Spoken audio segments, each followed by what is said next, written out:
Jetimi im, i mjeri im, i vetmi im. Sa emër me vlerë është emri Fatime për muslimanët. Ai ishte emri i bijës së pejgamberit alayhis salam dhe emri bashkëshortes së Ebu Talibit, që u kujdes për të dërguarin e Allahut alayhis salam pas vdekjes së nënës së tij Emines. Ne duhet të diskutojmë shumë rreth kësaj zonje, sepse ajo është zonja shembullore për njerëzit në mënyrë që ta kalojnë me sukses njërin prej sprovave më të mëdha. Ajo i shërbeu një fëmijë jetim, e ushqeu dhe e rriti atë. Këtë e bëri në një mënyrë aq të përsosur, saqë kur ndërroi jetë, i dërguari Allahut alayhis salam hyri në varrin e saj, ushtri aty për një kohë dhe këmishën e tij dha asaj për qefin në mënyrë që të mos ndëshkohej në varr. E kujtoi atë gjithmonë me mirësi. Sa fat i madh. Edhe sot ka ngjarje që i dëgjoj vazhdimisht dhe që më kujtoi nënën Fatime. Kam dëgjuar nga vetë jetimët apo nga shumë njerëz që nuk kanë nënë ose nëpërmjet disa të tjerëve se çheqin jetimët.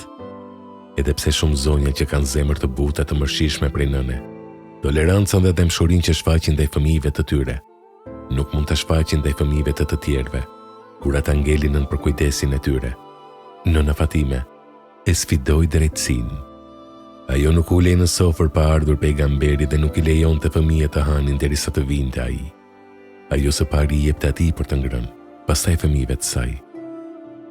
Në ajetin e 6 të surës Duha thuhet: a nuk ishe nevojtar dhe të strehoj? Fjala strehim që shprehet këtu nuk është një strehim i rëndomt. Ka shumë ajete në Kur'anin famlar që urdhërojnë mbikëqyrjen e të drejtave të jetimëve, duke filluar nga ajetin 8 i surës Insan ku thuhet: kujdesen për jetimët. Të kujdesesh për jetimët nuk do të thotë ti blesh 2 palë rroba për Bajram. Do të thotë ti heqësh barrën, rëndesën e problemeve të tij psikologjike. Kjo gjendje në popull ka zënë vend duke u shprehur në këtë mënyrë. Jetimi udhimset shumë njerëzve, por janë të pakt ata që e ushqejnë. O Allah, palu mëshirë atyre që kanë nën për kujdesje jetim. Pal mëshirë në zemrat e tyre në mënyrë që të kujdesen për jetimët. Bëj ata të mëshirshëm, zgjeroju atë ardhurat që të mos ju vijë rënd gjendja e jetimëve, të duken të këndshëm dhe të pëlqejnë. Lësho mëshirë rreth tyre, që fjalët përreth të mos u arëndojnë barrën, por përkundrazi të u lehtësohet. Kur po i vdiste nëna, ai qëndronte te koka. Sa tablo e paharrueshme dhe dhimbshme që është kjo për një fëmijë 6 vjeç. Ç'dramë e madhe. Sa gjendje të vështirë përjetojnë dhe do të përjetojnë jetimët, çfarëdo moshe qofshin deri në kiamet. Poeti thot: a ju ka vdekur juve babai, mua më vdiq dhe u verbova. Kush e di sa vjeç ishte? Por me sa duket ishte burr i madh. Sado që tjetë, kur vdesin prindrit, fëmia ngel jetim. Ka edhe shembuj të këndshëm, siç është ky. Dikush tregon se kur i vdiq nëna e burrit, ajo tregohet e mëshirshme ndaj tij, duke thënë me respekt ndaj pejgamberit alayhis salam: tashmë u bëri si ai. Anadolli është vendi i grave të kulturuara, qofshin ato të ditshme ose jo. Çfarë perlash fshihen në kraharorin e saj.